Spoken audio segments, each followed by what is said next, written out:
minha gente? E aí, estudos, muitos? Como é que vocês estão? Me contem tudo de hoje. Então o negócio tá nesse nível agora, tá? A coisa tá assim, tá? Estamos nesse nível de comprometimento já, nem sei mais, assim, qual é, o que é que faz, como é que faz. Tudo bem, gente? Vocês não vão entender nada, né? Tudo bem, é que eu vou falar uma coisa. Às vezes a gente tem uns amigos que botam a gente em umas situações que eu nem te digo. Não, que tá muito trabalho, agora é só a hora da sentadinha. O AB, o cartão. O que se vai fazer, né? Você sabe que tem amigo que bota a gente numas roubadas, aí a gente não tem muito o que fazer. Aí a gente tem que cumprir promessa, né? Nossa, eu tô num lugar de uma luz péssima aqui. Mas é o seguinte, o meu compromisso aqui foi fazer a rapidinha das 10, tá? E isso vocês vão entender só depois, porque vocês vão entender que eu tenho uns amigos que ficam fazendo um teste, fazendo aposta para ver se isso funciona, tá?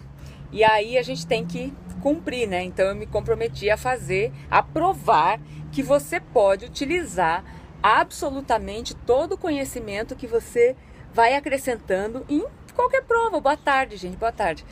E a prova disso é exatamente essas 10 pílulas que eu vou tratar agora do direito muito rapidamente com vocês, que é só um intervalinho aqui que eu parei para fazer isso.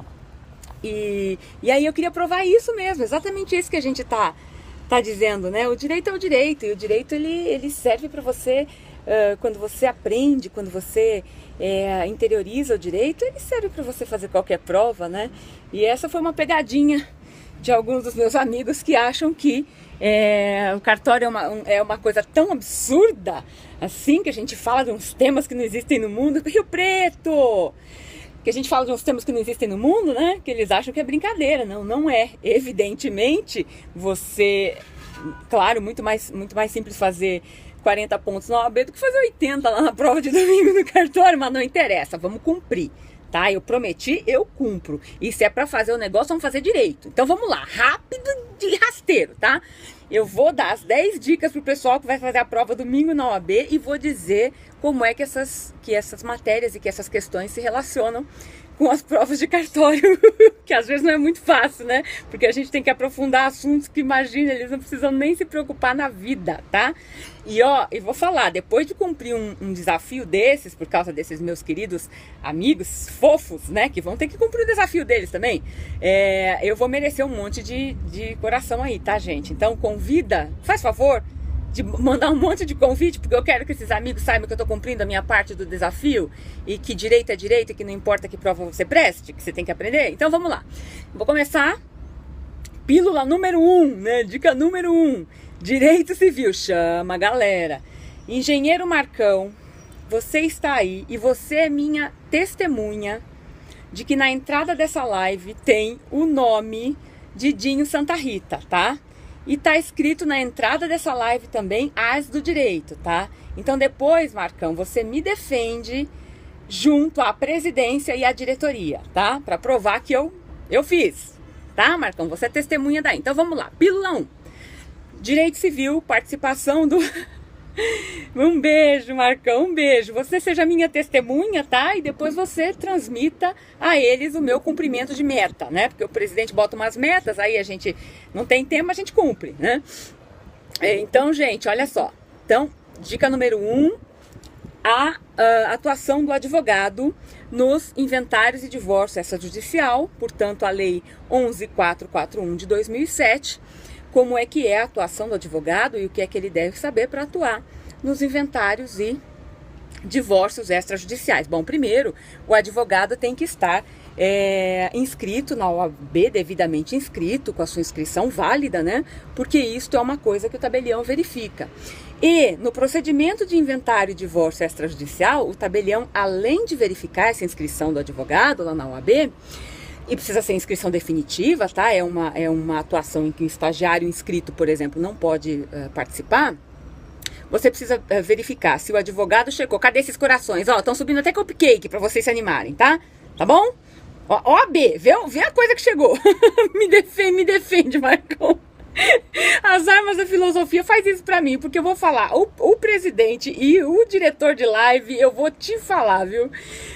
Então, o advogado precisa estar devidamente inscrito, não pode ser um estagiário, precisa estar com a carteira válida, precisa estar com a inscrição regular, né? Porque a gente checa no site da OAB, e participa do ato do começo ao final, instruindo e assessorando os seus clientes e checando com o tabelião, normalmente, toda a prática dos atos, inclusive o plano de partilha, enfim, a regularidade do recolhimento de impostos. Então, a atuação do tabelião aqui é de extrema importância, exigida pela lei, não pode ser dispensado. O tabelião não pode lavrar esses atos, né, sem a presença do advogado, até porque tem um motivo isso, né? Para o advogado, a prestação da sua assessoria para a parte que ele escolhe livremente, para que ele assessore.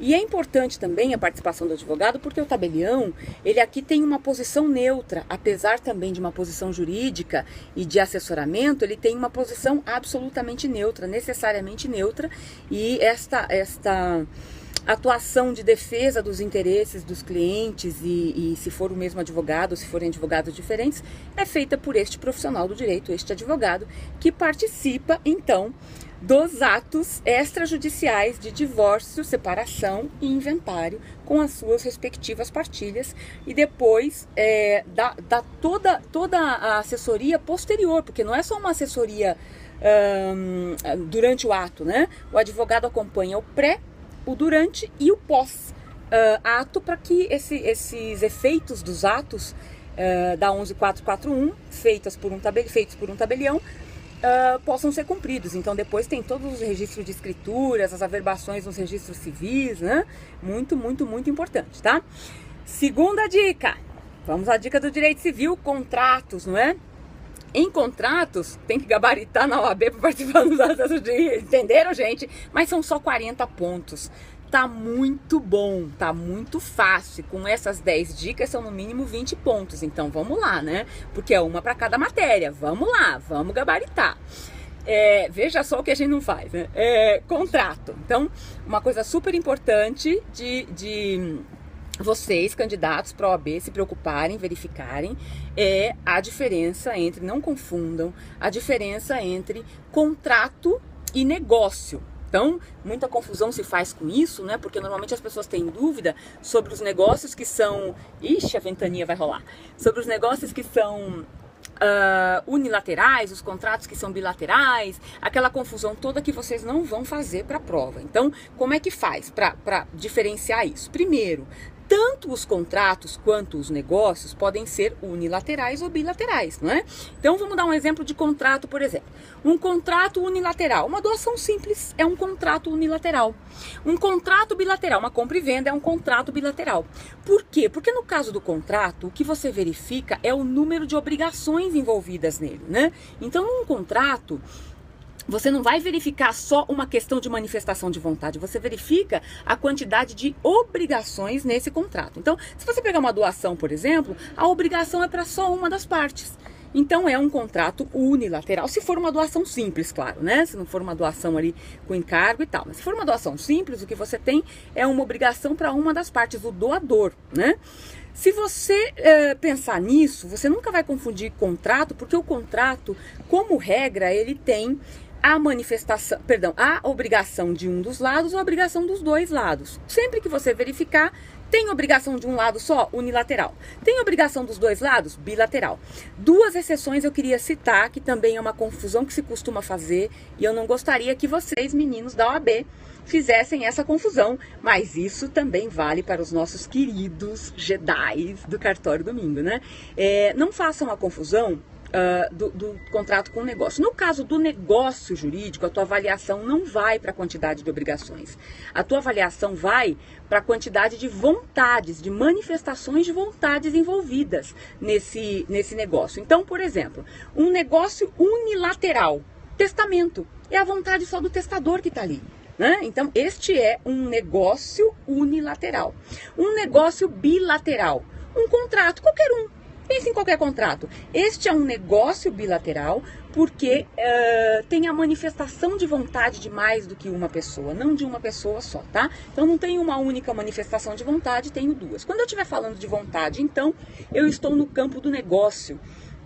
Quando eu estiver falando de obrigações, eu estou no campo dos contratos. Duas exceçõezinhas dos contratos para vocês não errarem, tá? No caso do mandato, por exemplo. Então, você tem um mandato, o mandato é um contrato, né, que costuma ser bilateral, é um contrato bilateral, mas como regra ele tem só um obrigado, né? Como regra, tá? Então, você pega o mandato, ele é um contrato bilateral, é uma exceção, e tem uma manifestação só de obrigação, só tem uma obrigação, aquele que tem que cumprir o mandato, né? O mandatário é o que tem a obrigação. Tem uma outra exceção que também é sempre bom a gente não esquecer, que quando você tem, por exemplo, um mútuo, estou aqui tentando lembrar o nome do tal do mútuo, o mútuo cunha, mútuo feneratício. Mútuo feneratício, sabe o que é isso, né? Lógico, o mútuo que tem juros, né? Então, no caso do mútuo feneratício, olha, o mútuo é um contrato e ele é um contrato oneroso, né? Porque alguém tem que pagar esse valor, mas ele é absolutamente um contrato unilateral.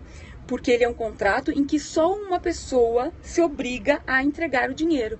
Entenderam? Então, cuidado com isso, são só duas exceções do contrato, como regra que a gente tem, porque na maioria das vezes o que você tem é a avaliação do contrato pelas vontades, a avaliação dos negócios a avaliação do contrato pelas obrigações, a avaliação dos negócios pela manifestação de vontade, tá? Vamos lá. E ó, já estou na terceira dica, hein? Vou vencer isso aqui, são 10. Vou vencer, me comprometi com 10, serão 10, vê bem. A terceira dica é no direito do consumidor, tá?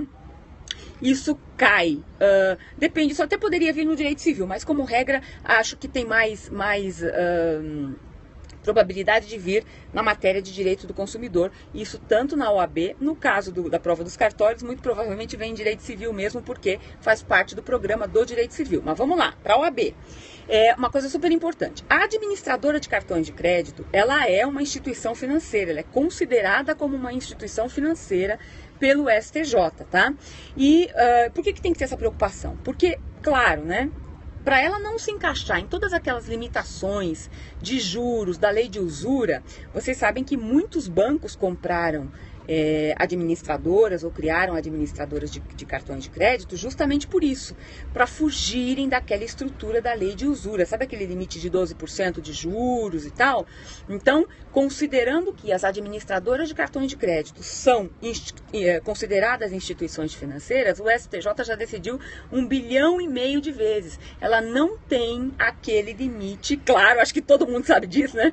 Dos 12% de juros da lei de usura, né? Então o STJ já decidiu isso com muita tranquilidade, isso vai cair na prova da OAB e também não é difícil que caia lá na nossa prova de cartório, não é isso?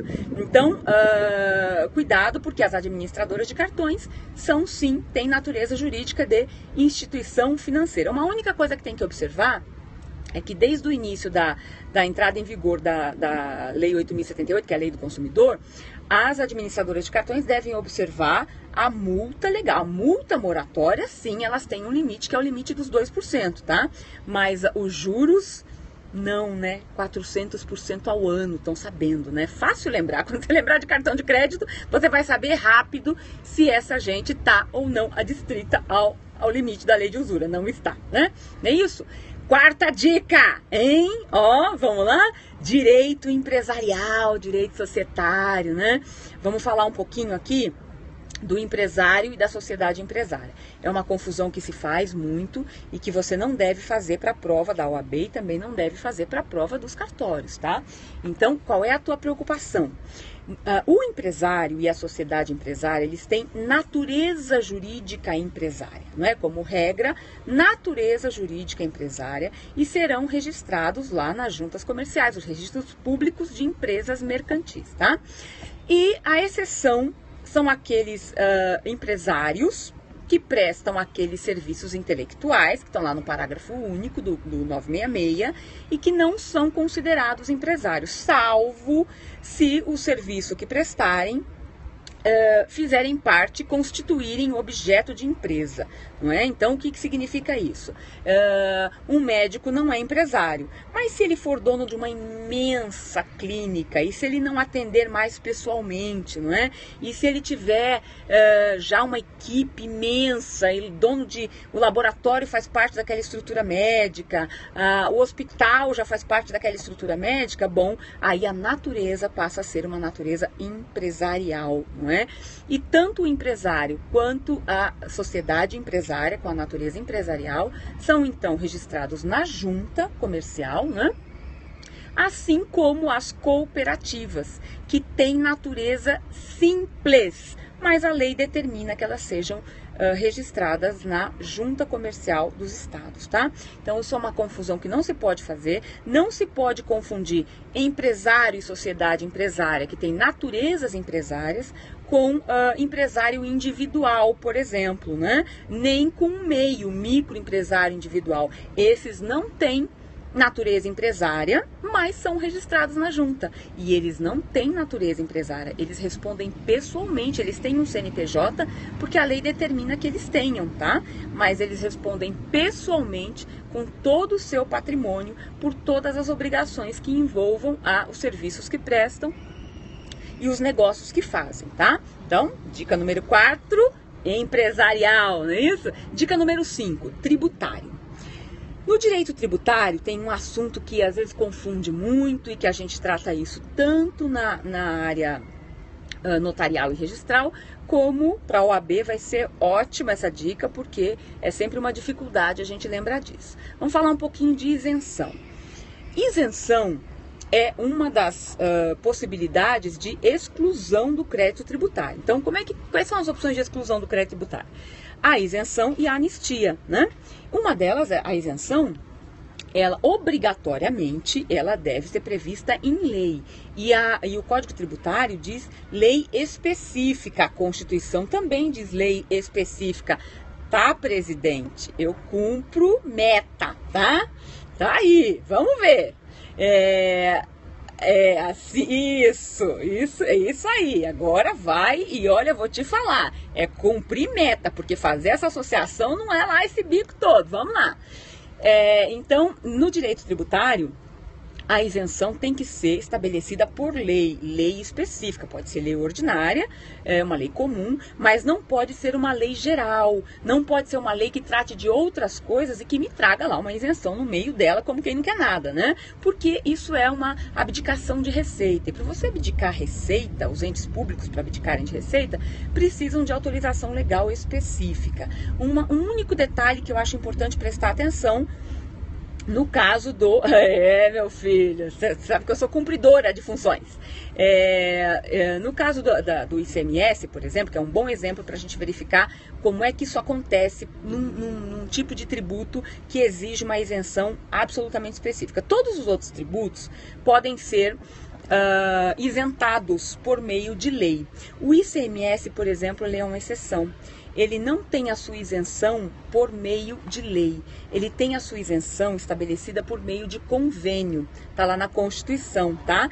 Convênio do CONFAZ, né? Então, o convênio fazendário, que é aquele órgão que estabelece, boa tarde, que estabelece todas aquelas regras comuns entre os estados, e isso para evitar guerra fiscal. Vocês sabem que o ICMS tem as suas alíquotas mínimas e máximas estabelecidas pelo Senado, né, por resolução do Senado, isso tudo para evitar a guerra fiscal. Então, a isenção do ICMS, como exceção dos outros tributos, é uma exceção mesmo, ela é estabelecida ou pelo CONFAZ, Conselho Fazendário, ou por convênios internacionais, né, que a União faz com outros países em razão das exportações, né? Então não incide em exportação, e a depender dos produtos na importação, esses convênios internacionais são super importantes. Então o ICMS é uma exceção ao princípio legislativo do estabelecimento das isenções. Então, para a prova da OAB ou para a prova dos cartórios, né? Atenção com isso, porque isenção se estabelece por lei,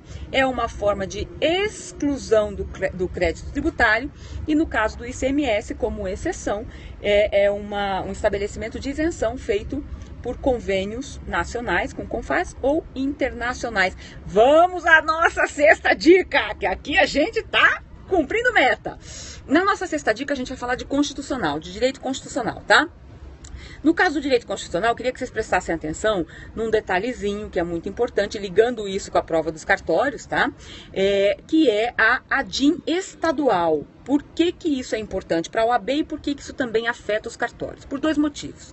A ADIM estadual, que a Constituição, na verdade, lá no 125, parágrafo 2º, ela autorizou, né, os estados a estabelecerem as suas regras para as ações diretas de inconstitucionalidade e a única restrição, ou duas restrições que a Constituição fez, foi que ela determinou que não pudesse ter um único legitimado a propositura de uma ADIM estadual. Por quê? Vocês sabem que lá na federal tem uma série de legitimados, todos aqueles legitimados determinados na Constituição Federal, não que precise ter todos na Constituição Estadual, mas a única coisa que a Constituição Federal proibiu é que os estados tivessem um único legitimado para a propositura da ADIM, tá?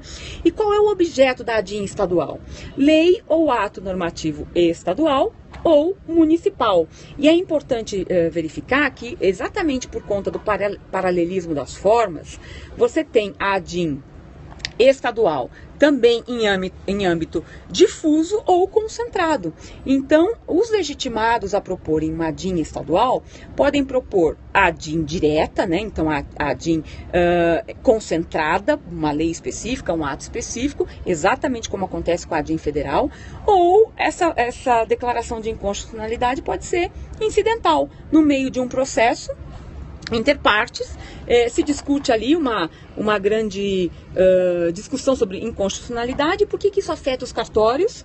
Por um motivo simples, vocês sabem, né? Sabem qual é a briga do recolhimento dos impostos, né? O ITBI e o ITCMD, a grande briga do recolhimento, da obrigação de se recolher esses tributos antes da lavratura da escritura. Já sabem que tem ADIM andando, tem mandado de segurança. Então, como regra, o tabelião deve fiscalizar o recolhimento dos tributos antes da lavratura dos atos notariais, não é isso? Mas o grande questionamento dessas ADIMs que discutem, por exemplo, o ITBI, o recolhimento prévio do ITBI, é que a propriedade só se altera com o registro. Então, quem está discutindo essa legalidade da obrigação do recolhimento do ITBI antes, discute exatamente isso.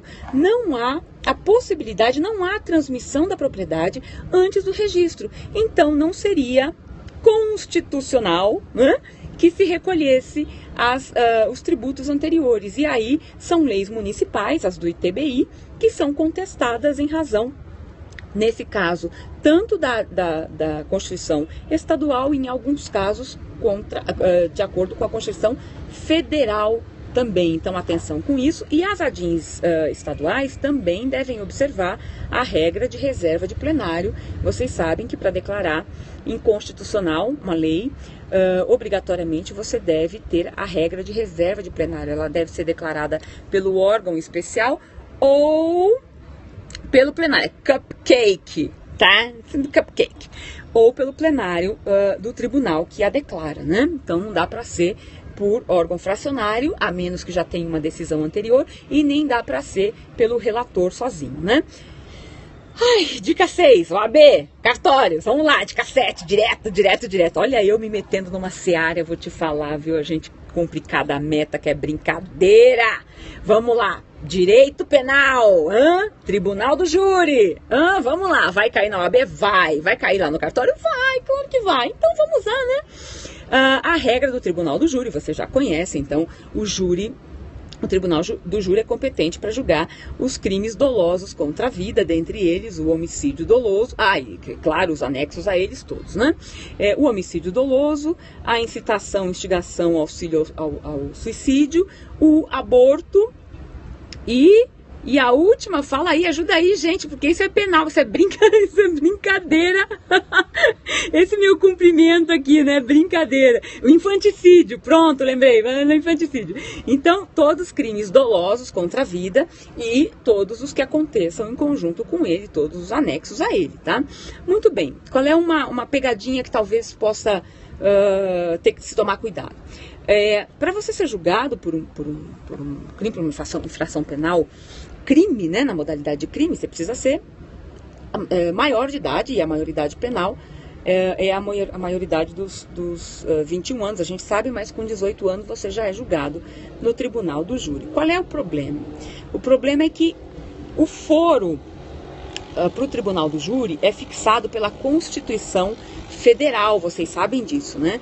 E aquele foro específico, toda aquela reserva de foro, ela deve ser observada de acordo com o que fixa a Constituição Federal. Então, as constituições estaduais não podem estabelecer reserva de foro para afastar do julgamento do tribunal do júri nenhuma daquelas autoridades ou daquelas pessoas que a Constituição Federal não previu. Então não dá, por exemplo, para afastar do julgamento do tribunal do júri um crime doloso contra a vida cometido por um deputado estadual, por exemplo, né? Então tem que tomar cuidado com isso, porque os foros privilegiados, não privilegiados, mas a reserva de foro, para não ser julgado num crime doloso contra a vida pelo tribunal do júri, são só aquelas pessoas estabelecidas na Constituição Federal. A Constituição Estadual não pode fazer uma reserva diversa dessa, contrária à Constituição Federal, tá? Muito bem, dica 8, tá quase acabando, tô vencendo o desafio, vamos lá. Administrativo, direito administrativo, isso para a prova da OAB é óbvio, para a prova do cartório despenca, né? Acho que são 10 questões, não é isso? Então, vamos lá ver direito administrativo, que a gente tem que ver isso aqui. Desapropriação. Desapropriação é um procedimento, não é, administrativo, como regra, e que a administração pode delegar a alguns órgãos, algumas autarquias, mas é um procedimento. E esse procedimento deve observar uma série de regras. Então, você tem, primeiro, uma declaração de necessidade ou utilidade pública, não é isso? E depois você tem um decreto expropriatório, obrigatoriamente, você tem que ter, com toda a motivação daquela desapropriação. E vocês sabem que para linkar essa informação, então, com a área notarial e registral, é importante saber que se registra a emissão na posse. Então, veja, depois do decreto expropriatório, e a partir dali o que se vai discutir são os valores pagos pela desapropriação, né?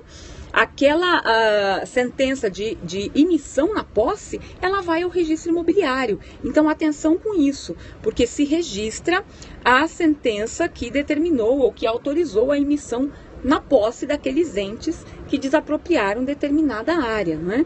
E depois a discussão se baseia basicamente em valores, e você tem dois tipos de desapropriação.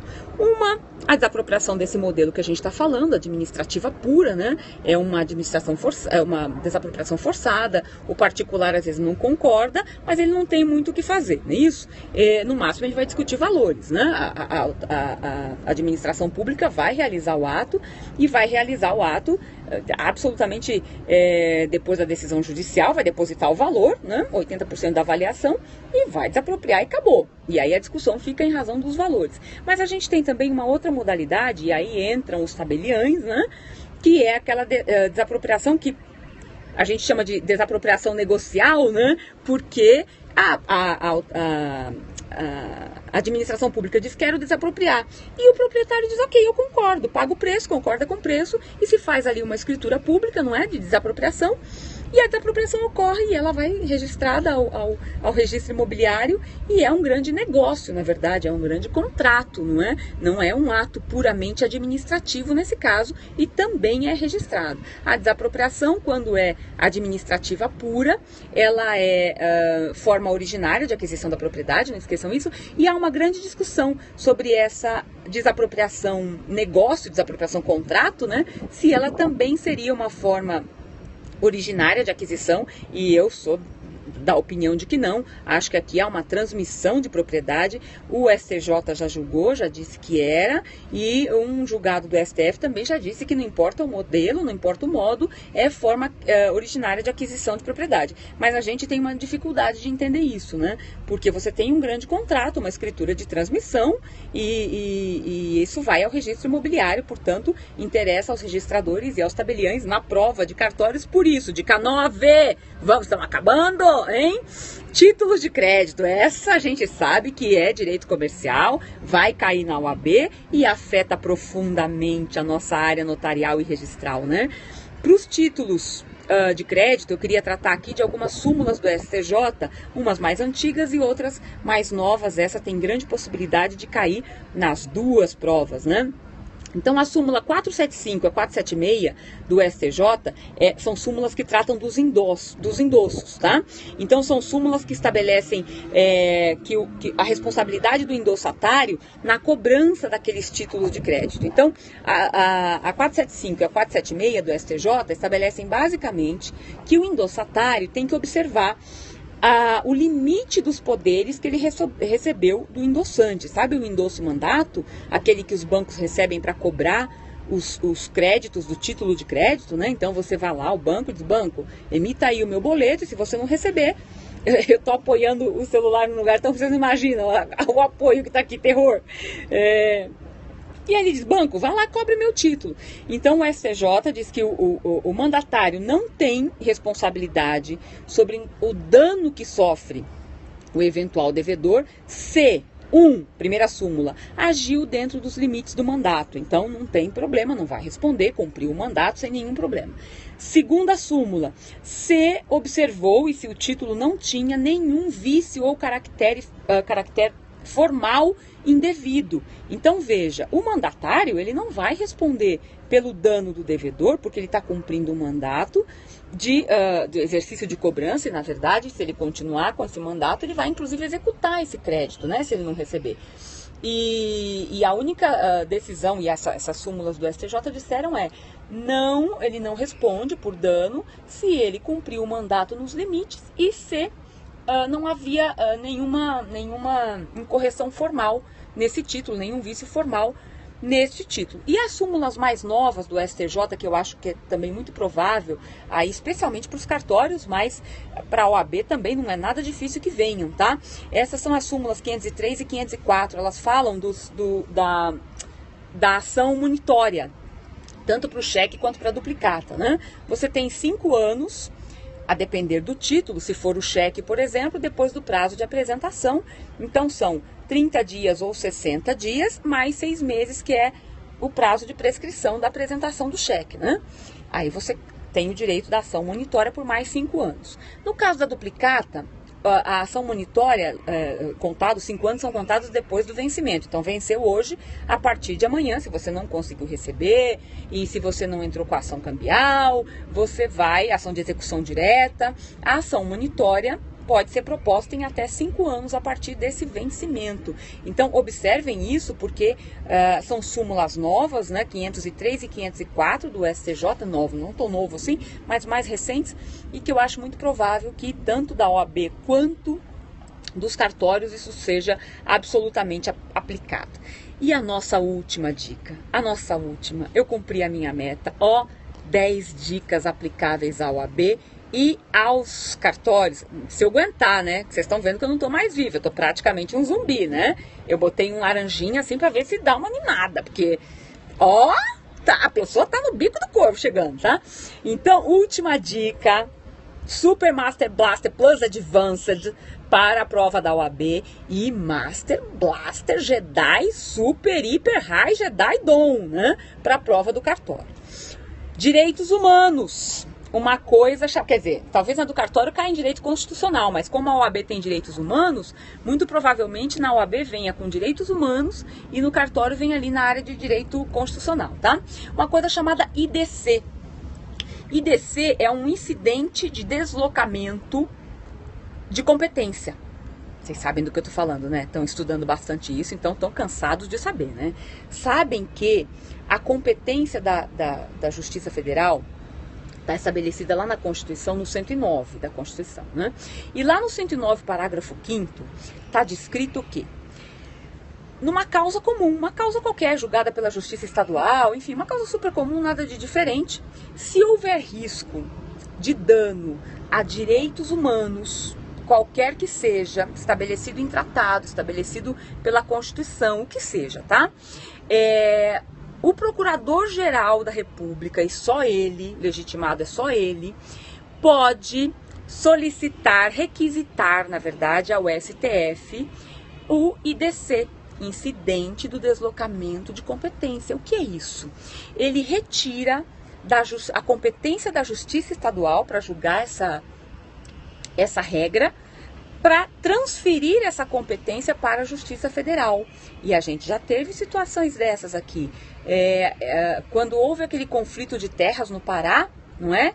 Nós tivemos um deslocamento, foi o primeiro deslocamento depois da Constituição, um IDC, o primeiro, porque se deslocou da Justiça do Pará para a Justiça Federal o julgamento daqueles executores do...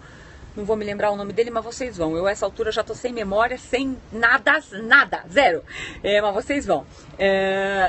Então, era um conflito de terras e se acreditou realmente que a Justiça do Pará não seria isenta, não poderia, não conseguiria ser isenta, não é?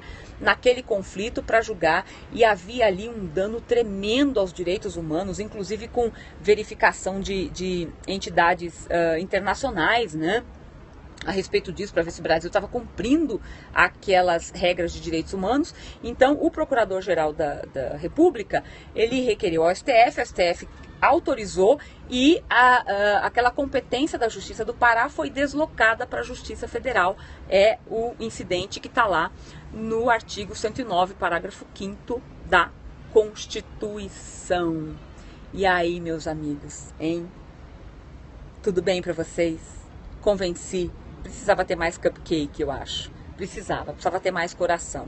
Depois de a pessoa ter que dar dicas para a OAB que se apliquem à prova dos cartórios. Hein? O que vocês acham? Eu acho que eu vou botar no YouTube agora. Porque depois dessa, realmente eu tô achando que direito a gente pode estudar para qualquer coisa na vida, não é isso que a gente diz todo dia? E eu sei que vocês estão estudando forte, e não importa que prova vocês vão prestar, e não importa quantos pontos vocês tenham que fazer para passar na tal da prova. Todo mundo tem as mesmas tensões, ansiedades e dificuldades, né? Então, o meu conselho de sempre, né? Muito estudo, muita força, muito foco. Às vezes é difícil, às vezes a gente cansa, às vezes é muito assunto. Mas esse top 10 aqui foi para mostrar para vocês que o direito é o direito, né? Veja que ele não muda para que prova você vai prestar, ele não muda para que concurso você está prestando, ele exige um certo conhecimento estruturado, né? Um motivo das coisas. As matérias não são estudadas em separado, elas não são perdidas, né? Elas são estudadas sempre num certo bloco de estudo, não é isso? E tem muito professor fazendo muito periscope, muito professor bom de muita matéria diversa, especialmente agora às vésperas da prova. E por isso que eu vim agora cedo, porque agora de noite começam todos a fazer muitos periscopes com muitas matérias e que vocês, só acho que vocês devam escolher ali alguns que realmente acrescentem informações para vocês e que não deixem vocês confusos. Não vale a pena ouvir muitos professores da mesma matéria, porque isso pode confundi-los ao invés de ajudá-los. Então não importa se você vai prestar domingo a OAB, os cartórios São Paulo, o MP de Goiás, o Rio Grande do Sul, né? Junta isso, gente. Conhecimento é conhecimento e a gente sempre tem algum sobre sempre qualquer coisa. É só juntar essas coisas, fazer com que isso se consolide, sentar muito tranquilo na prova e lembrar que você já estudou muito, teu cérebro vai te ajudar. Eu sei que a gente não acredita nisso, mas acredite, quando você pegar a tua prova na mão, o teu cérebro vai te fazer lembrar de bilhões de coisas. Imagina direito penal, acho que eu não leio direito penal há sei lá quanto tempo, né?